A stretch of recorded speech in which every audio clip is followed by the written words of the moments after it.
এখানে প্রশ্নে বলা হয়েছে 20-এর কত শতাংশ 1-এর 20 শতাংশের সমান।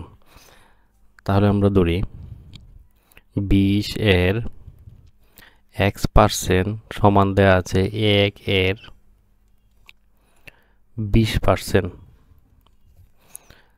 তাহলে আমরা লিখতে পারি 20 গুণন x% মানে x/100 সমান সমান 1 গুণন 20% মানে 20/100। তাহলে আমরা লিখতে পারি 20x/100 সমান 20/100। তাহলে আমরা x কেটে দিব, 20x = 20। তাহলে x = 1।